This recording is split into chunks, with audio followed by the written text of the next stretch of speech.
Hello விவோஸ், நான் உங்க ஹரிணி. வெப்ப அலை தொடர்ச்சியா வீசுது. கடுமையான வறட்சின்னு பார்த்தா இதை தொடர்ந்து கடுமையான வெள்ளம் வரும்னு இயற்கை நமக்கு இப்பவே எச்சரிக்கை கொடுத்துட்டு தான் இருக்கு. இந்தியாவில் தொடர்ச்சியா வீசி வர்ற வெப்ப அலைகளையும் தாண்டி பாகிஸ்தான்ல வெள்ளம், சீனால வெள்ளம்னு 1931 வந்த சீனா உகான் வெள்ளம் கூட கம்பேர் பண்ண வைக்குது. அப்படி 1931 என்ன நடந்துச்சுன்னு பார்த்தீங்கன்னா, அந்த வெள்ளம் வர்றதுக்கு 2 வருஷத்துக்கு முன்னாடி சீனாவில் எந்த மாதிரியான வெப்பம் நிலவி இருந்துச்சோ அந்த மாதிரியான வெப்பம் தான் இப்போ இந்தியாவில் நிலவி வருது. இது ஒரு கனெக்ஷன் தான். கண்டிப்பா இது ரிப்பீட் ஆகும் அப்படின்னு பார்க்கப்படுது. இப்படி நவம்பர் டிசம்பர்ல கடுமையான வெள்ளம் வந்துடுச்சு அப்படின்னா நம்ம அரசாங்கத்தோட ஒத்துழைப்பு எந்த அளவுக்கு இருக்கும் அப்படிங்கிறது மிகப்பெரிய கேள்விக்குறிதான்.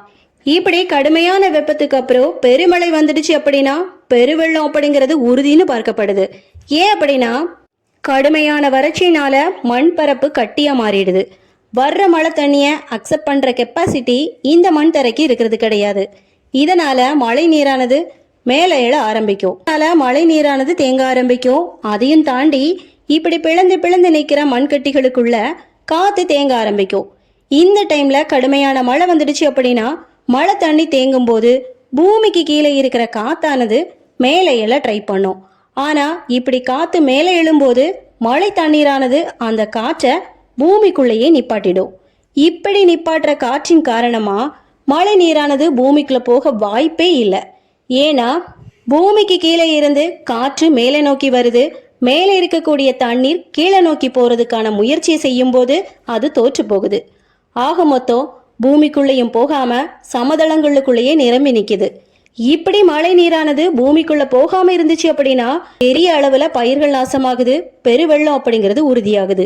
இப்படி பெருமழை வந்து வெள்ளம் வர்றதுக்கு முன்னாடி நம்ம கிட்ட இருக்கிற நீர்நிலைகள் தூர்வாரப்பட்டு விட்டதா, இல்ல தூர்வாரப்பட்ட நீர்நிலைகள் சரியான கொள்ளளவுல இருக்குதான்னு நம்ம அரசு சரி செய்தான்னு கேட்டா இல்லதான். இப்படி நவம்பர் டிசம்பர்ல கடுமையான வெள்ளம் வந்துடுச்சு அப்படின்னா நம்ம அரசாங்கம் எந்த அளவுக்கு ஒத்துழைப்பு கொடுக்கும் அப்படிங்கிறது மிகப்பெரிய கேள்விக்குறி. ஏன்னா மேல இருந்து அடிமட்டம் வரைக்கும் ஊழல் தான். மக்களுக்கு எது தேவை அப்படிங்கறது கவனிக்கிறத விட ஒரு திட்டத்திலையும் எவ்வளவு சுரண்டலாம் அப்படின்னு பார்க்கும் அரசியல்வாதிகள் தான் அதிகம். இதை பத்தி நீங்க என்ன நினைக்கிறீங்கன்னு மறக்காம கமெண்ட்ஸ்ல சொல்லுங்க. இந்த பதிவு உங்களுக்கு பிடிச்சிருந்தனா லைக் பண்ணுங்க, கமெண்ட் பண்ணுங்க, ஹரிணி டாக் சப்ஸ்கிரைப் பண்ணி வச்சுக்கோங்க. தேங்க்ஸ் ஃபார் வாட்சிங்.